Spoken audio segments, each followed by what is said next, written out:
The jungle on the planet Vereen was thick, wet, and full of strange sounds. The air smelled like wet leaves, and every step sank a little into soft green moss. Huge trees stretched up into the clouds. Their long roots curled across the forest floor like sleeping snakes. Rilan walked carefully, checking the map on his wrist screen. He was part of an exploration team sent to study the plants of Vereen. The plants here could be used for powerful medicine, maybe even cures for diseases. Back on Earth, the team had 10 members, scientists, pilots, and 1 engineer. Rilan was the engineer. Walking a few steps behind him was Mira, a scientist from the Liari race. Her skin was soft gray-blue, and her long fingers gently touched each plant as they walked. She carried a scanner and whispered notes into her recorder. Unlike humans, the Liari did not speak loudly or move quickly. They were calm, careful, and deeply connected to nature. Rilan liked working with Mira. She didn't talk too much. She didn't complain. And she always gave clear answers when he asked about a plant or a creature. Over the past few weeks, they had become a good team. That day, the team was supposed to meet back at the main camp before nightfall, but a strong windstorm blew through the jungle just after midday. Trees bent, dust filled the air, and their signal drone, used for guiding them back, crashed into a swamp. When the storm stopped, Rilan looked around and realized they were alone. The rest of the team was gone, and the map showed no clear path back. The jungle had changed, some trees had fallen, and the trail was blocked. "We need to move," Rilan said, tightening the straps on his gear. Mira nodded. "I agree, but we should be careful. This area is unknown." As they tried to move around the fallen trees, Mira stepped on a soft patch of ground. In a flash, she slipped into a deep mud trap hidden beneath leaves. She screamed as her leg twisted sharply. Rilan rushed to her side. The mud was thick and pulled at her like glue. He grabbed her arms and pulled hard, using all his strength. Bit by bit, he lifted her out. Her face was pale. Her leg hung in a strange angle. She was shaking from pain. "It's broken," she whispered. "You need to go. Find the others. Leave me here." Rilan looked at her with calm eyes. "I'm not leaving you." "You must," Mira insisted. "I will slow you down. The jungle is too dangerous. Please. You have a better chance alone." Rilan said nothing. Instead, he opened the black case on his back. Inside was a compact exoskeleton, a machine suit made to give extra strength to the body. It wrapped around his arms and legs, and a small motor helped carry heavy loads. He had been saving it for emergencies. This was one. Rilan stepped into the suit and pressed the button on the chest plate. The machine buzzed softly and locked into place. His body now felt stronger. He picked up Mira gently, being careful not to touch her broken leg. She tried to protest, but he shook his head. "You're not staying here, not alone." As the sky began to darken, Rilan moved forward with Mira in his arms. The forest was quiet, but not peaceful. Strange birds flew in circles above the trees. Long vines swung across the path like ropes. The sound of distant water told him they were near a river, which could help them find the base camp. Water always led somewhere. Mira rested her head against his chest. "You're using too much power," she said. "The suit won't last 3 days." "It only needs to last long enough," Rilan replied. She stayed silent after that. That night, Rilan found a small cave under a hill, hidden behind thick leaves. He set Mira down gently on dry leaves. Her leg was swelling, and she was burning with fever. He opened his small medical pack and gave her a pain patch. Then he took off his jacket and covered her. He sat beside the cave entrance, listening to the jungle sounds. Every so often, he checked his wrist screen. No signal. No response from the rest of the team. But he didn't panic. Not yet. He looked over at Mira. She was sleeping now, her breathing soft and slow. Rilan thought about the last time something like this happened. Years ago, during a mission. On another planet, he had left a teammate behind, just for a few minutes. But that teammate didn't survive. Rilan had never forgiven himself for that. This time would be different. He wouldn't leave anyone behind again. As the stars came out over the alien sky, Rilan sat quietly, his arms resting on his knees, the soft hum of the exoskeleton keeping him warm. He knew tomorrow would be hard. The jungle was full of unknown dangers. His food and water were limited, and the suit would lose power if he moved too fast. But he had made a choice. He would carry Mira, for as long as it took, even if it meant walking for days, even if it meant carrying hope on his shoulders, through the wild heart of Vereen. The morning light on Vereen was soft and blue. The leaves above shimmered with dew, and the air was cool but heavy. Strange bird calls echoed through the forest. Some sounded like flutes, others like soft drums. Rilan woke before the sun fully rose. He stretched his arms carefully, feeling the tightness in his back. The exoskeleton had supported his body all night, but even with its help, his muscles were tired. The suit was strong, but he still had to guide it with his own body. It didn't walk for him, it walked with him. He looked over at Mira, who was still sleeping under his jacket. Her skin looked a bit better, less pale, but her leg was swollen and needed medical attention soon. Rilan pulled out his map again. The signal still didn't work, but the internal compass told him they were moving in the right direction, toward the river. If they followed it downstream, it would lead to base camp. That's what the mission team always planned in case of an emergency. He took a sip of water from his bottle. There wasn't much left. They had only one more food bar between them. He'd have to find water soon, and maybe edible plants if he was lucky. Mira opened her eyes slowly. "You didn't sleep," she said softly. "A little," Rilan replied. "We need to move." She tried to sit up but winced in pain. "You should still leave me," she whispered. "The suit won't last 3 days. Your body won't either." Rilan didn't answer. He picked her up again, adjusting her carefully, in his arms.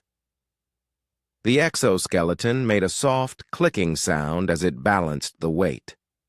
They moved slowly through the jungle. Each step was careful. The roots on the ground were slippery, and vines hung low, brushing Rilan's face. The light above was filtered green from the leaves, and everything smelled fresh and earthy. After about an hour, they reached a wide path of rocks and bushes. In the distance, they heard running water. "The river," Rilan said. Mira nodded, weakly. "Good." But just as they were about to move forward, Rilan noticed something strange. The birds had gone quiet. The forest, which was always full of sound, now felt too still. His eyes scanned the trees. "Something's wrong," he whispered. A sudden sharp sound came from the left, like dry branches snapping. Then another. A dark shape moved between the trees. Rilan turned quickly, adjusting his grip on Mira. The shape was tall, almost his height, but it moved like a shadow, fast and silent. Mira's voice shook. "Virine stalk beast," she said. "It follows heat. It hunts alone." Rilan's suit gave off body heat, and Mira's fever made her glow even hotter. They were easy targets. Rilan backed up slowly, keeping his eyes on the trees. The shape moved again, now to the right. It was circling them. He set Mira down behind a thick tree and pulled a small flare from his belt. The flare was made to send heat signals, mostly for emergencies. He threw it far to the left. It landed in a bush and started to burn brightly. The stalk beast followed. Rilan used the moment to lift Mira again and run. The exoskeleton's legs moved faster, powered by emergency boost, but the battery drained quickly. They reached the river and crossed over a fallen log. Rilan slipped once but caught himself. On the other side, he found a patch of thick leaves and hid behind them. The stalk beast didn't follow. It stayed near the flare, confused. Rilan waited in silence until he was sure the danger had passed. Mira looked at him with wide eyes. "You risked everything." "I told you," he said. "I'm not leaving you." They rested near the river for a while. Rilan checked the suit. The power level was now at 60%, enough for one more day at full strength. After that, he'd have to slow down or risk shutting it off completely. He cleaned Mira's leg with water. It was turning purple near the ankle. He knew she needed help soon, but she never complained. She just watched him with quiet eyes. "You remind me of someone," she said after a long silence. "My brother. He always carried too much for others, even when he was tired." Rilan gave a small smile. "Then he was a good person." "He was. He didn't survive our last mission," Mira said. "I told him to save himself. He didn't listen either." Rilan's eyes softened. "Now I understand." They moved again after a short rest. The sun rose higher and the jungle became warmer. Insects buzzed around their heads and thick fog rolled across the path. The river guided them, but it twisted and turned, making the journey longer. At one point, Rilan had to climb a small hill with Mira still in his arms. The suit helped, but his arms were shaking. Sweat dripped from his forehead. His legs burned with each step. But he didn't stop. When they reached the top, they saw a wide valley below, filled with giant red flowers and tall grass. In the far distance, Rilan spotted something silver. "A light. Look," he said. "That's one of our drones. The team might be close." Mira smiled weakly. "You did it." "Not yet," Rilan said, "but we're close." They made camp in the valley that night. Rilan used dry grass to build a small fire. He gave Mira the last piece of food bar and drank a few drops of water. Mira looked at him and whispered, "You could have left. You had every reason to. But you stayed." "I couldn't leave you," Rilan said. "No one should be left behind. Not again." As night fell, the stars appeared in the sky, brighter than anything seen on Earth. The jungle around them came, alive with soft glowing insects and distant animal sounds. Rilan sat quietly, his arm around Mira to keep her warm. The suit rested in power-saving mode. Tomorrow would be harder, but he was ready. He had made a promise to himself, and he would keep it, no matter how long it took. The third morning on planet Virine began with a thick fog covering the valley. Everything looked blurry, and the air felt damp and cold. Rilan sat awake beside Mira, watching the strange silver drone light far in the distance. It was still there, blinking softly. But it hadn't moved all night. That meant help was still far away. He rubbed his hands, trying to warm them. His body ached all over. The exoskeleton had been in use for almost 2 full days now. The battery was down to 40%, and the emergency boost mode had already been used. From now on, every movement would need to be slow and careful. Mira stirred. Under the blanket of leaves Rilan had made the night before. She opened her eyes and looked up at him. "You didn't sleep again," she said. "Just a little," Rilan replied. She tried to sit up, but winced from the pain in her leg. Rilan helped her gently, placing his hand behind her back. "We need to move soon," he said. "That drone might be our only chance." Mira looked out at the valley. "There could be more stalk beasts down there," she warned. "I know," Rilan replied. "But we can't wait here. Your fever is coming back." Mira lowered her eyes. "I'm slowing you down." "You're not," Rilan said firmly. "You're the reason I'm moving forward." He packed up what little supplies they had left. The water was almost gone, and there was no food. Rilan tightened the straps on the exoskeleton and lifted Mira again. She was lighter than before, and that worried him. They began walking through the valley. The ground was soft and giant red. Flowers opened as they passed, releasing sweet-smelling pollen into the air. Insects buzzed, and small glowing bugs hovered like stars around them. The scene was beautiful, but Rilan didn't relax. Every sound made him alert. As they moved deeper into the valley, the fog began to lift. Now they could see clearer. The faint, silver light they had seen before was still blinking from a tall rock platform on the far side. Rilan guessed it was an old navigation drone from their first week on Vereen. If it still had power, it might have a backup signal transmitter. That could help call the rest of the team. But the way to the drone was not easy. The ground turned. Rocky and sharp stones made walking harder. The exoskeleton slowed down. Its motor gave off a low grinding noise. Rilan kept moving. Suddenly, he heard a rustle in the grass to his right, then another behind him. Mira looked around nervously. "They're here again." Rilan stopped.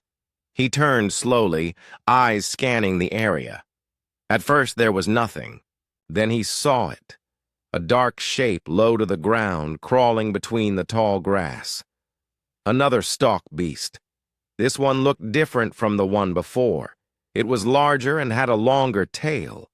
Its body moved like a shadow, smooth and silent. But its eyes glowed faintly red, watching. Rilan whispered, "Hold on." He turned left and began moving quickly along the edge of the valley, away from the drone. The beast followed, keeping low. Rilan searched his pockets. He had no more flares. No noise bombs. Nothing to distract it. Only his speed. And that was limited now. As the beast came closer, Rilan suddenly jumped into a narrow gap between 2 rock walls. The space was tight, just wide enough for him and Mira.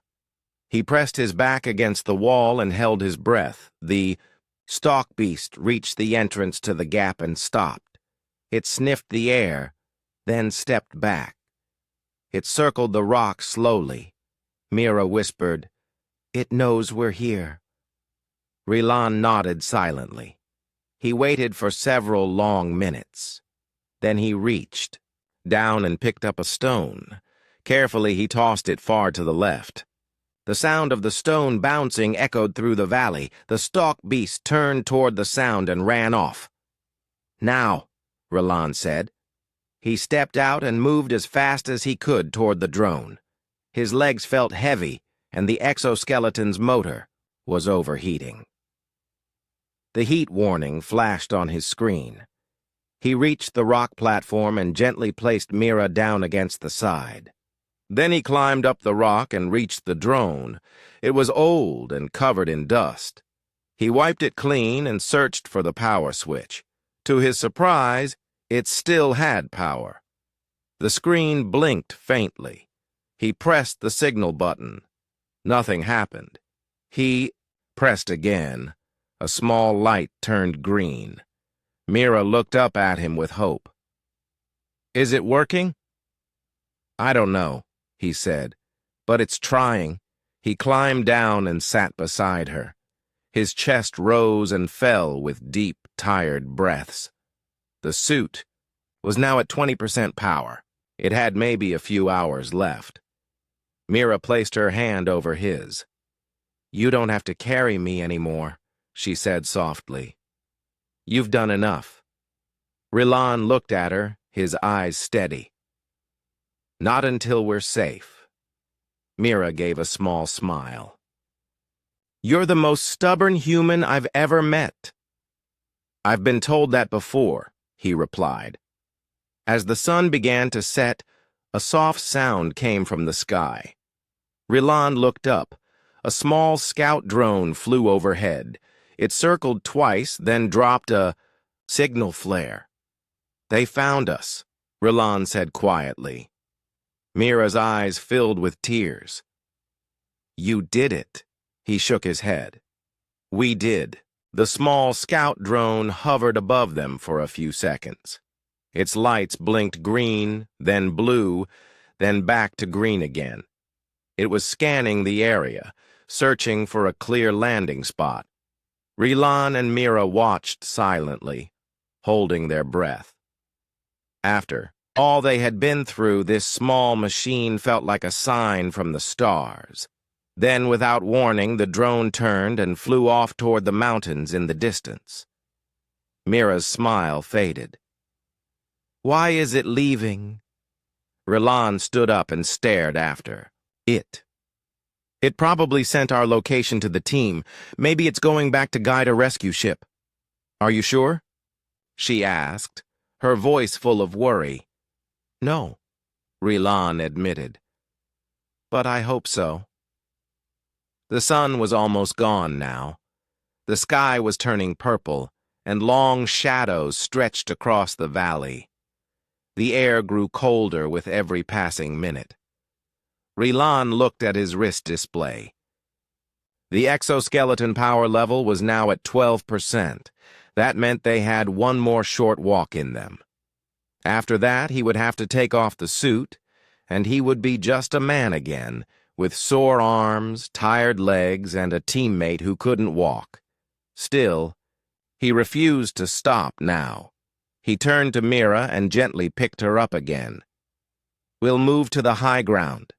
If a ship comes, it will look for an open landing zone." Mira didn't argue this time.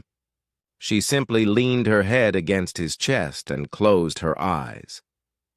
They moved slowly across the last stretch of the valley.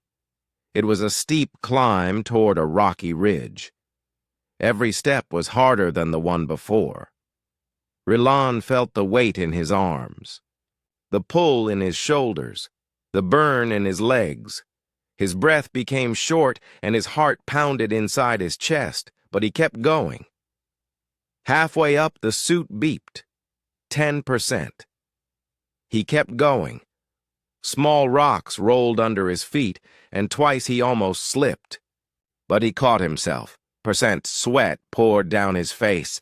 The suit made small grinding sounds with each step now. Its joints were tired, just like Rilan's body. They reached the top of the ridge. The land flattened out into a wide open space of rock and soft grass. From here, they could see the whole valley, even the river they had followed. Rilan gently placed Mira down and sat beside her. His back ached and his hands were shaking. The suit's power level dropped to 5%, then 4%. He turned it off to save what little energy was left. They sat in silence for a while. The stars appeared above, and one by one they filled the sky. Vereen's moon, pale and green, rose over the treetops. "I used to think humans were all loud and careless," Mira said quietly. Rilan chuckled. "Some are." "But you're not," she added. "You listen. You don't give up." He looked at her. "I gave up once, a long time ago. I left someone behind during a mission. I thought I was doing the smart thing. But I lost them forever." Mira looked into his eyes. "That's why you carried me." "Yes," he said. She reached out and touched his arm. "Thank you." He nodded. "You don't need to thank me. We're teammates." Suddenly a loud hum filled the air. They both looked up. A bright light appeared above the trees. It moved slowly, steady, and wide. A ship. Rilan stood up quickly, waving both arms. "Here! We're here!" The light moved toward them and hovered overhead. A hatch opened underneath, and a small landing pod dropped down. 2 figures stepped out, one human and one Layari. "Rilan! Mira!" the human shouted. "We've been searching for you for 2 days!" Rilan smiled with relief. His knees buckled and he almost fell, but the rescuers reached him in time. Mira sat up and waved softly. The Layari medic ran to her side and checked her leg. "She needs treatment, but she's stable," he said. The human pilot looked at Rilan's exoskeleton and whistled. "You carried her the whole way in that old thing?" Rilan gave a tired nod. 3 days. The pilot shook his head in disbelief. "That's incredible." They helped Rilan and Mira into the ship. As the doors closed behind them, warm lights and clean air surrounded them. Rilan leaned back in the soft seat and let out a long breath. Mira looked at him. "We made it." "Yes," he said. "We did." The rescue ship flew smoothly over the jungle, rising higher above the trees of Vereen. Inside the cabin, the air was warm and clean. The soft hum of the engines made a calming sound, like a song of safety after days of danger. Rilan sat quietly. In his seat, his eyes half closed. His arms and legs felt heavy. Every part of his body ached, but he didn't complain. He had carried Mira through one of the wildest parts of the planet, and now they were finally on their way back to the main station. Mira lay in the medical bed across from him. Her injured leg was wrapped carefully in a healing brace. She had received pain medicine and was resting now. A Layari medic checked her pulse and scanned her temperature.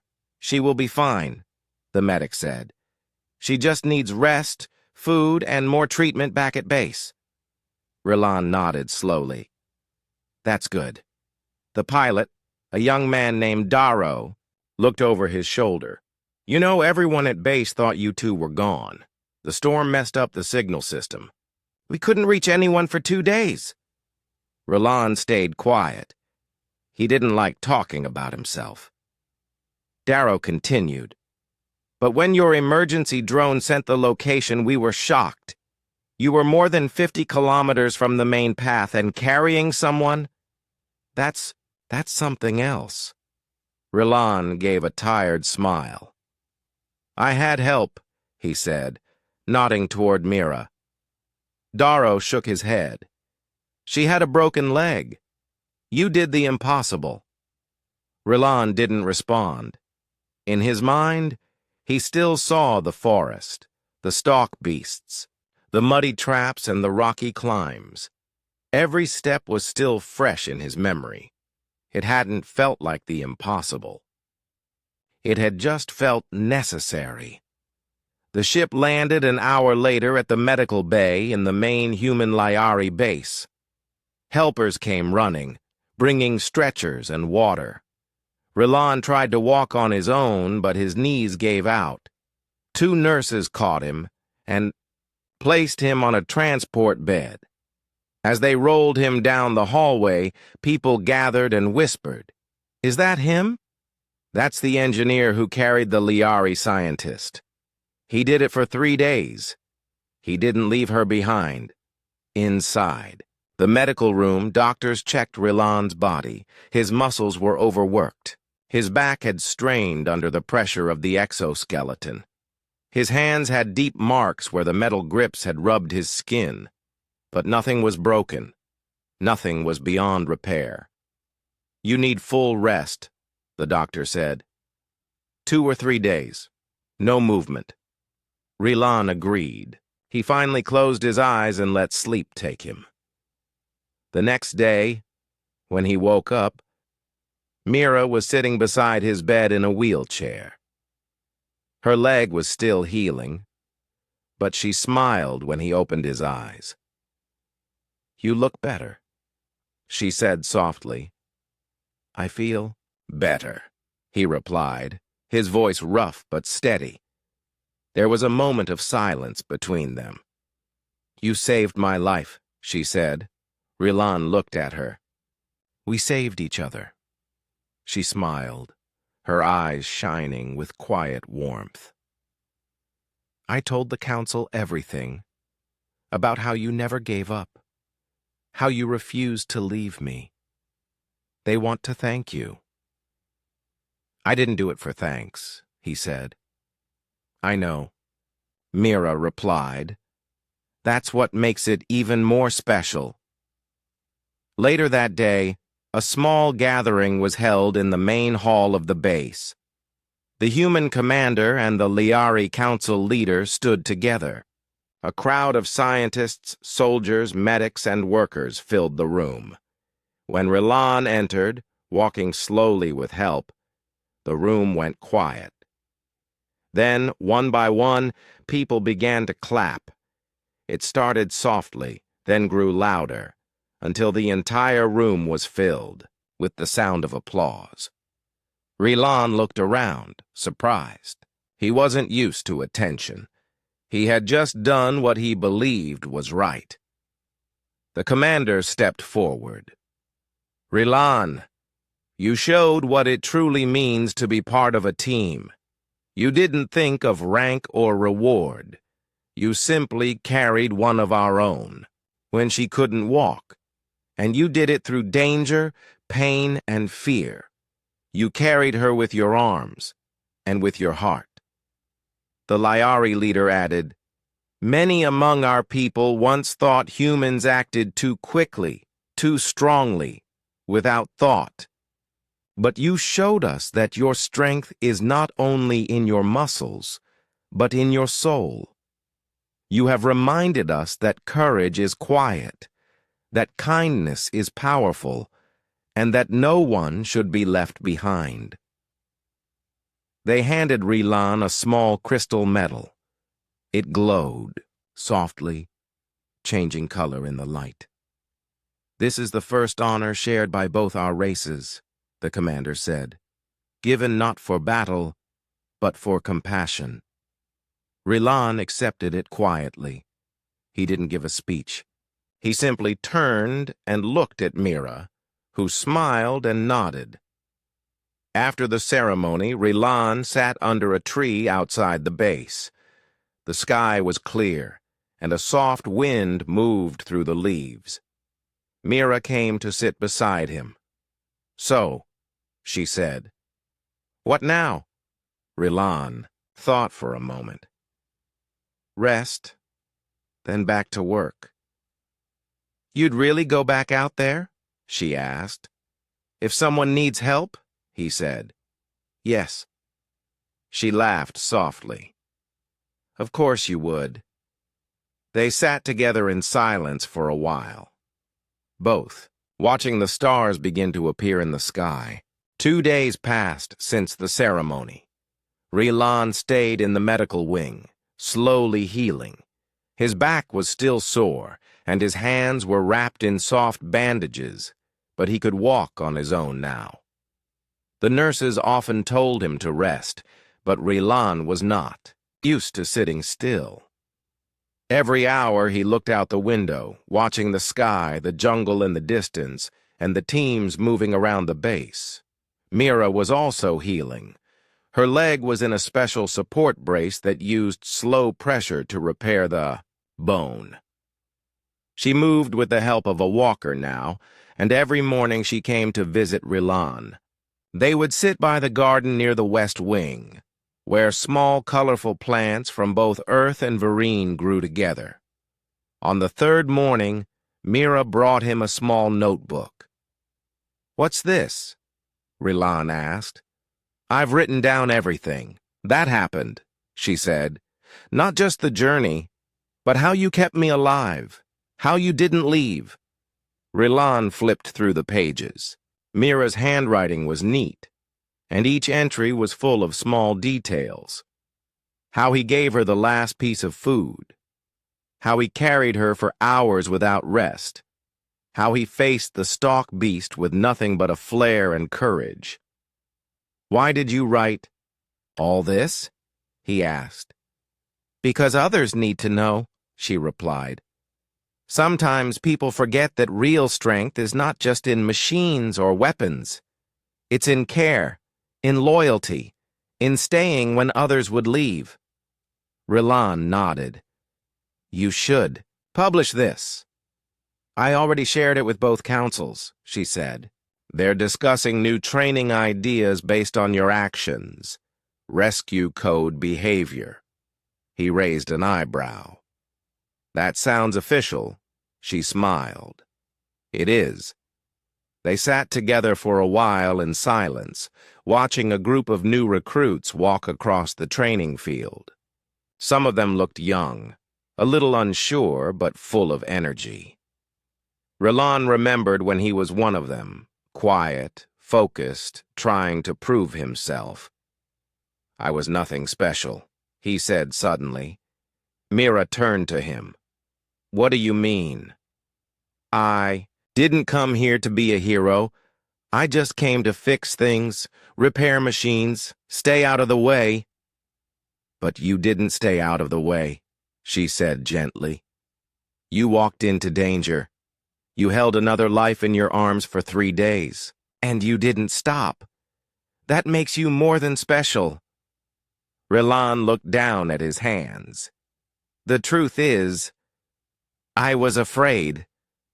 "So was I," she replied. "But fear didn't stop you. It made you stronger." That evening, the base hosted a quiet gathering in the mess hall. It wasn't a celebration, just a chance for teams to relax, talk, and reconnect. Music played softly, and trays of food from both human and Layari kitchens were shared. Rilan sat with his old team, and Mira joined them. The others listened as they shared their story, each part bringing surprise and respect. "You climbed that. Cliff with her in your arms?" one teammate asked. "I tried," Rilan said. "The suit helped." "You are the suit now," another said with a grin. Rilan shook his head. "No, I'm just someone who didn't walk away." Later, as the stars came out, Mira and Rilan returned to the garden. "Do you ever wonder why this happened to us?" she asked. "I think about it a lot," Rilan said. "Maybe we were meant to show others what teamwork really means." She said. "Not just sharing duties, but sharing the weight, the pain, the fear." Rilan thought for a moment. "And the hope." "Yes," she said softly. "And the hope." A light breeze moved through the garden. The small earth flowers and vereen vines swayed gently side by side. Above them, the stars shone like quiet watchers, as if they too were listening. Suddenly, a message came through Mira's communicator. She checked it, then looked at Rilan. "The council wants to send us on a speaking mission," she said, "to train young teams on how to survive in dangerous conditions, how to trust, how to care." Rilan looked surprised. "They want us to teach?" "Yes," she said with a smile, "both of us, together." He looked at the sky, then back at her. "If you're going, I'll go." "I was hoping you'd say that," she replied. The green jungles of Virene slowly faded from view as the training ship left the planet's orbit. From the window of the ship, Rilan looked down at the world where everything had changed. It was where fear had tested him, and where he found strength he never knew he had. Now he and Mira were flying to a new mission, not for exploration, not for gathering samples, but to teach. After the rescue, their story had spread across both human and Liari colonies. People were surprised, not because of the danger, but because of the heart behind the action. One human carried an injured alien through danger and never once gave up. It was something that many found hard to explain, but impossible to ignore. The leaders of both races agreed. New explorers needed more than tools and maps. They needed courage, teamwork, and empathy. So Rilan and Mira were invited to speak. First at a Liari education center, then at a human space academy, later across mixed bases. Their job was simple: share the story, not to boast, but to inspire. Inside the ship's small classroom, Mira and Rilan prepared their first session. A group of young trainees from different races waited outside the door, holding notebooks and tablets. Mira checked the projector. "Still working." Rilan looked around the room. "I've never taught before." "You don't need to," she replied. "You just need to tell the truth." He nodded slowly. When the students entered, they looked curious. Some whispered to each other, clearly recognizing the pair. A few Liari students nodded respectfully. A young human raised his hand right away. "Is it true you carried her for 3 days with no food?" "Mostly true," Rilan said with a small smile. "We had a little food, but not enough." "And you didn't sleep?" "Only a little," he said. "Why didn't you leave her?" the boy asked again, his eyes wide with wonder. Rilan paused. The room went quiet. "I couldn't," he said simply. "Because she was my teammate. Because her life mattered just as much as mine. Because I knew I could do something. And so I did." Mira stepped forward. "Many people think survival means being strong alone. But real survival often means staying together, even when it's hard." That's what he taught me. Over the next hour, they showed parts of their journey. Images from their body cams, recordings from their suits, and sensor maps from the damaged areas of the jungle. The students watched in silence. Some looked amazed. Others looked thoughtful. When the session ended, a Liari girl stayed behind. "My older brother is a pilot," she said softly. "He said humans were brave, but also reckless." Rilan smiled, gently. "Some are, but the good ones are careful, and they don't run when someone needs help." The girl bowed her head. "Thank you for not running." After several sessions, the council arranged for a small monument to be placed on Virene.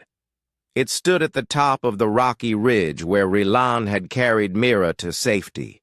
It was made of 2 shapes, one like a human arm, the other like a Liari wing, both holding a crystal between them. Under it, a message was written in both languages. Together, we walked through fear. When Rilan and Mira visited it for the first time, they stood in silence for several minutes.